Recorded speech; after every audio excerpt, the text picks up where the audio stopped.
नमस्कार मैत्रिणींनो, स्वागत आहे तुमचे आपल्या आवडत्या मालिकेमध्ये। आपली आवडती मालिका म्हणजेच लग्नानंतर होईलच प्रेम या मालिकेमध्ये बरंच काही आज आपल्याला मजेशीर पाहायला मिळणार आहे। अगदी तुम्ही पाहताना तुम्हाला तुमचा हसू कंट्रोल होणार नाही इतका मजेशीर आजचा हा एपिसोड असणार आहे। कारण नंदिनी आणि जीवा तसेच काव्य आणि पार्थमध्ये बऱ्याचशा गमतीशीर गोष्टी उघड झालेल्या आहे आणि त्याही वकिलांसमोर।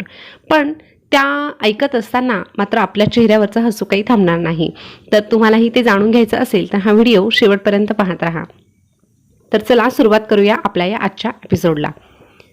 तर बघा, आजचा एपिसोड जेव्हा सुरू झाला तेव्हा पार्थ, नंदिनी, काव्या, जीवा हे सगळे त्यांच्या वकिलाकडे बसलेले असतात। आता कालचा जो राहिलेला अर्धवट भाग होता तोच आज पुढे कंटिन्यू करत आहे।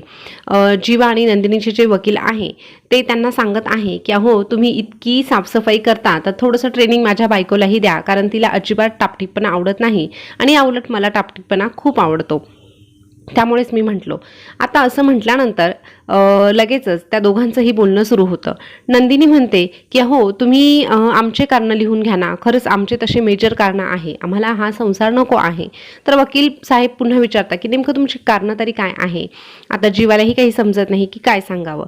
तर जीवा लगेचच गमतीशीरपणे उत्तरं द्यायला लागतो आणि त्याने नंदिनीलाही रागावर कंट्रोल राहत नाही। तर जीवा लगेचच म्हणतो, अहो काय ही चकाचक बाई सारखी बडबड बडबड करत असते, म्हणजे अनलिमिटेड टॉक टाइम कशाला म्हणतात ना, तर इला म्हणतात। अगदी न थांबता सतत बडबड करतच असते। आता हे ऐकल्यानंतर मात्र आपली नंदिनी काही शांत बसलेली नाही।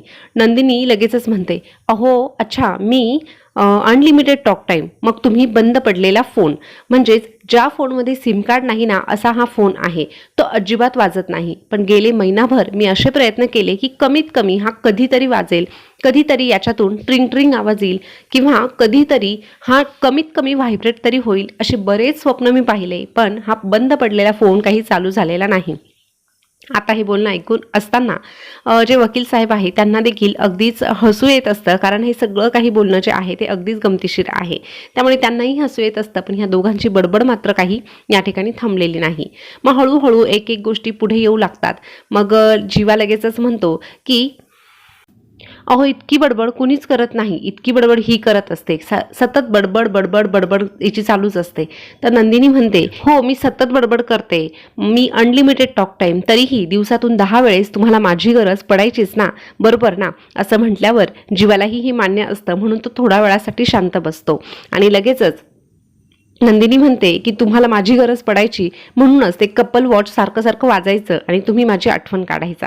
आता कपल वॉचचं नाव ऐकल्यानंतर लगेचच वकील साहेब म्हणतात, कपल वॉच म्हणजे काय असतं, हे कोणी दिलं आणि कोणाला दिलं।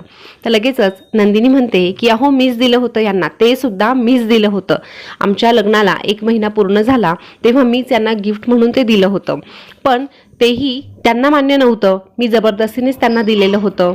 मग आता हे सगळं जर त्यांना मान्यच नव्हतं तर मग माझ्या मागे मागे रिक्षा घेऊन का आले हे।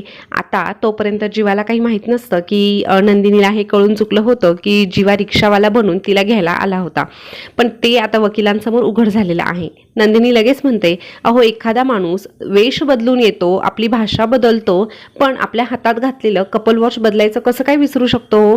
त्या कपल वॉचवरून मी बरोबर ओळखलं की हे ते जीवाच आहे जे मला पिक करण्यासाठी आले आहे। लगेचच जीवा म्हणतो की हो ठीक आहे ना, त्यात काय एवढं, एखाद्या वेळेस राहून जातं, कपल वॉच काढायचं मी विसरून गेलो, त्यात काय एवढं। तर लगेचच नंदिनी म्हणते, अहो पण तुम्ही एवढा आटापिटा केला मला घेण्यासाठी, तर मग ते कपल वॉच का काढलं नाही, त्यावर सगळं पाणी फिरलं की नाही।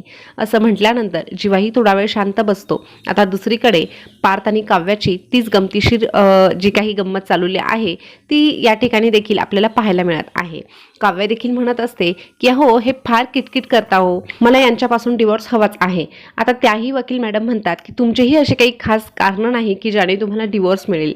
त्यावर लगेचच पार्थ म्हणतो, अहो फिसकरलेल्या मांजरीसारख्या ह्या सारख्या अंगावर येत असतात, मी सतत आपल्या यांच्या मागे पुढे करत असतो, पण या मात्र कधीही आपल्याला रिस्पॉन्स म्हणून देतच नाही। मी खास यांना माझ्या गाडीमध्ये बसण्यासाठी आग्रह करायचो तर एकही दिवस माझ्या गाडीत बसलेला नाही, पण जेव्हा मी त्यांना गाडीत बसण्यासाठी म्हटलो नाही तेव्हा मात्र माझ्या ऑफिसपर्यंत आल्या। माझ्या ऑफिसपर्यंत येऊन काय केलं तर माझ्या गाडीच्या टायरची हवा काढली आणि नंतर परत मला रिक्षा घेऊन घ्यायलाही आल्या। इतकं सगळं यांनी माझ्यासाठी केलं, का बरं केलं हाही प्रश्न मला पडतो. आता इथे काव्याला देखील माहीत नसतं की हे सगळं काही पार्थने पाहिलेलं आहे आणि तेव्हा तिला ते समजतं की पार्थने आपल्याला बरोबर पकडलेलं होतं.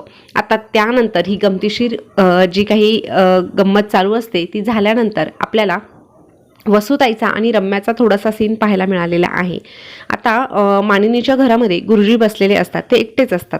तिथे लगेचच वसुताई आणि रम्या येते आणि वसुताई म्हणते की गुरुजी ही घ्या तुमची दक्षिणा.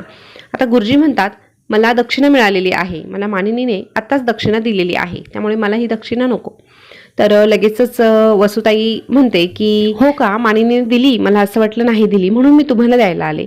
तर आपले गुरुजी खूपच हुशार. आपले गुरुजी लगेचच म्हणतात मला माहीत आहे तुम्ही इथे कशासाठी आला आहात. तुम्ही दक्षिणा द्यायला नाही तर तुमचं काहीतरी काम आहे म्हणून माझ्याकडे आले आहात. जे काही काम आहे ते बोलून तुम्ही मोकळं व्हा. असं म्हटल्यानंतर वसुताई लगेचच गुरुजींचं कौतुक करायला लागते आणि म्हणते बघ रम्या, आपले गुरुजी किती हुशार आहे, त्यांना सगळं भविष्य कळतं. विचार विचार, तुला काय विचारायचं आहे ना ते सगळं विचार. तर लगेचच रम्या म्हणते की गुरुजी खरंच तुम्ही भविष्य सांगतात ना, तर मग माझ्याबद्दल सांगाल का. तर लगेचच गुरुजी म्हणता तुला जर माझ्यावर संशय असेल तर तू विचारूच नको आणि जर विश्वास असेल तरच विचार. तर लगेच रम्या म्हणते की नाही नाही, माझा तुमच्यावर विश्वास आहे म्हणूनच मी तुम्हाला विचारते की सांगा ना माझं लग्न कधी होईल. तर लगेचच गुरुजी म्हणतात की अगं होईल की, ते लवकरच तुझं लग्न आता लवकरच होणार आहे. तर रम्या म्हणते अहो ते होणारच आहे, मी एकदा तयार झाले की माझं लग्न व्हायला काहीही वेळ लागणार नाही, हे मलाही ठाऊक आहे. पण माझ्या मनात जो मुलगा आहे त्याच्याशीच मला लग्न करायचं आहे आणि त्याच्याशीच होईल का असं मला विचारायचं आहे. तर आता गुरुजींनी रम्याला काय म्हणायचं आहे हे बरोबर ओळखलेलं आहे. मग ते लगेच रम्याला म्हणतात की अगं तुला जे काही बोलायचं आहे ते स्पष्ट भाषेत विचार. वसुताई लगेच म्हणते अगं रम्या असं कोड्यात काय बोलते, जे काही आहे ते तू गुरुजींना विचारू शकते. गुरुजी काही आपल्यापासून काही लपवणार नाही, जे आहे ते सांगतील. तर लगेचच रम्याला जो धाक पडलेला असतो तो ती बोलून दाखवते. ती म्हणते की तसं नाही आई, गुरुजी म्हटलं तर मामीच्या माहेरचे, त्यामुळे जर मी गुरुजींना काही विचारलं तर ते लगेचच मामीला जाऊन सांगतील, म्हणून मला जरा वाटतं की विचारू की नको. मग गुरुजी म्हणतात की हे बघ, ज्या काही पर्सनल गोष्टी असणार आहे त्या मी माझ्यापर्यंतच ठेवणार आहे, त्यामुळे तू काळजी करू नकोस, तुला हवं ते विचारू शकते. लगेचच रम्या आता घाईघाईने विचारते की गुरुजी मी तुम्हाला स्पष्टच विचारते की माझं आणि पार्थचं लग्न होईल का, हे मला तुम्ही स्पष्टपणे सांगा. त्यावर गुरुजी लगेचच म्हणतात हो, तुझं आणि पार्थचं लग्न होणार. आजूबाजूला सगळे मंडळी जमलेले असणार, सनई चौघडे वाजत असणार, तूही लग्नाच्या वेशामध्ये असणार आणि पार्थही असणार. पार्थच्या हातामध्ये मंगळसूत्रही असणार. हे सगळं काही मी भविष्य पाहून सांगत आहे आणि हे अगदी असंच होणार. आता हे इतकं बोलल्यानंतर मात्र रम्या खूपच खुश होते, खूप आनंद होतो आणि उड्या मारायला लागते. वसूलाही खूप आनंद होतो. वसू म्हणते बघ बघ, गुरुजींनी किती खरं सांगितलं, आता तू काही काळजी करू नको.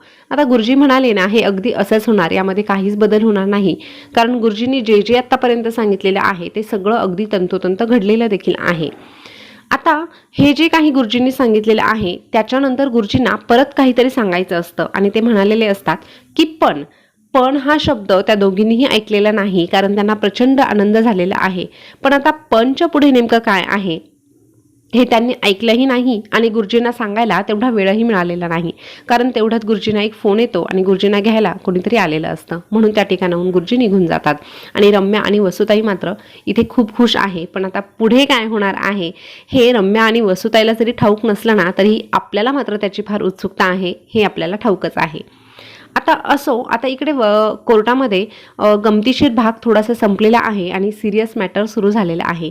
जीवा आणि नंदिनी तसंच पार्थ आणि काव्या थोडंसं सिरियसली बोलायला लागले आहे. दोघंही सांगतात की आमचं लग्न थोडंसं वेगळ्या परिस्थितीमध्ये झालेलं आहे.